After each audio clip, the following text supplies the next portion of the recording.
Bienvenue dans cette vidéo. Je vais vous donner quelques...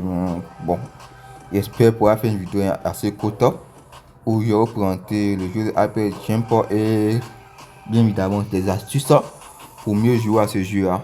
Ok, donc là, déjà la première chose que je peux dire comme astuce avant même de commencer le jeu, c'est la balle. Vous pouvez choisir un skin. Moi, généralement, souvent il y a des skins qui peuvent fatiguer de façon visuelle. Donc, je recommande de chercher un skin qui vous permet de mieux repérer la balle sur le terrain. Moi, généralement, j'aime bien prendre la clé. Ouais, donc, quand il y aura le nombre de points, je vais prendre la clé placée parce que la forme carrée est un peu plus large. Ça me permet de mieux repérer la balle lorsque je fais les différents rebonds. Par contre, quelqu'un qui va prendre cette balle noire, je pense qu'il aura du mal à distinguer la balle et tout. Donc, mais ça dépend de chacun, ça dépend de la vision de chacun et tout.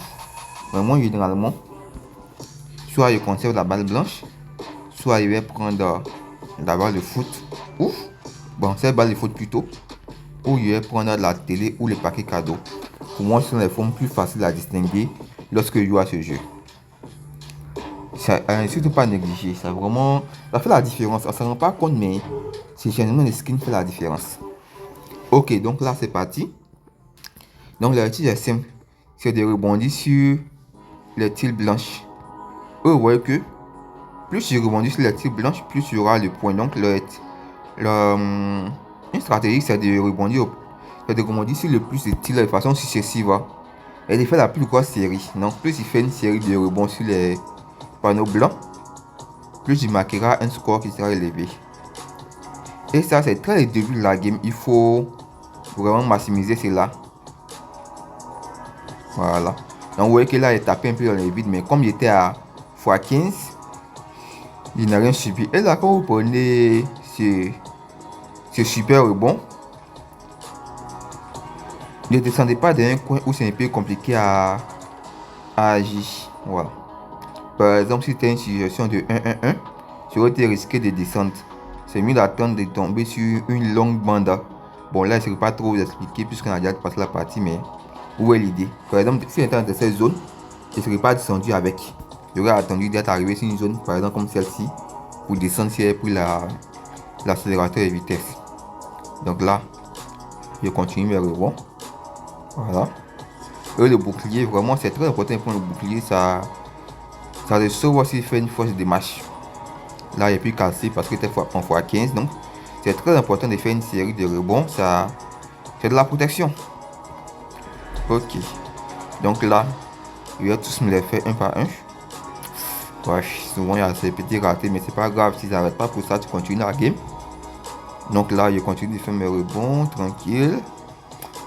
Oh, j'ai fait une fausse touche. Ok, bon.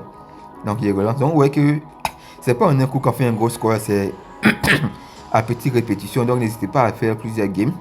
Voilà, c'est à petite répétition. Et en attendant le focus, on va gros. Ok.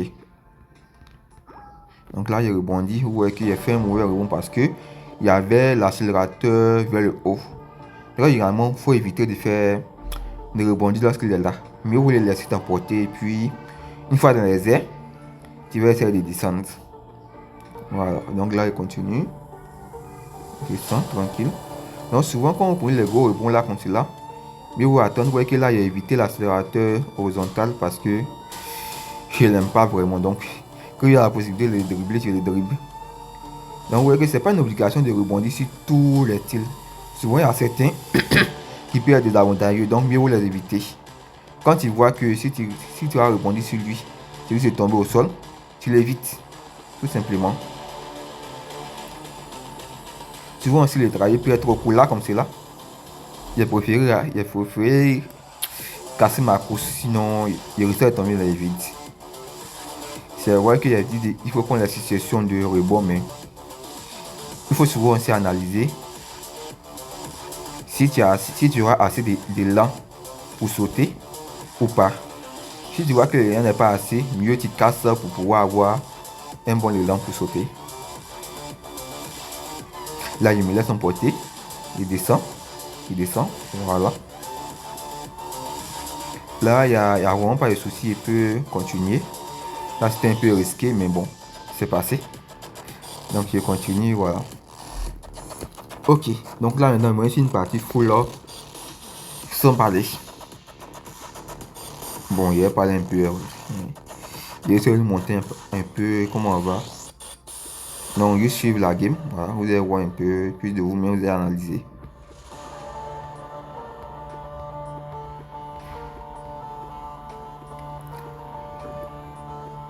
Donc, une chose, c'est surtout de rester calme. Parce que dès que tu te mets à paniquer, tu vas faire n'importe quoi, sauter n'importe comment. Là, il me calme. Vous avez vu qu'il a attendu de passer tout d'abord. C'est une pointe verticale avant de rebondir. Là, je suis obligé de casser. Sinon, il n'y aurait pas eu assez de volume pour sauter. Là, il me laisse emporter. Bon, je vais m'arrêter là cette vidéo. Merci d'avoir suivi et à très bientôt dans d'autres vidéos où il va donner. Là, il ne va pas faire comme actuellement. Je vais plutôt vous montrer les parties où il y a des astuces à donner. Donc aujourd'hui, je voulais vous montrer les games complètes. Mais les premières vidéos, il y aller directement à l'essentiel. Sur les parties où il y a bien de conseils. Et vous partagez ça comme ça. Donc à très bientôt.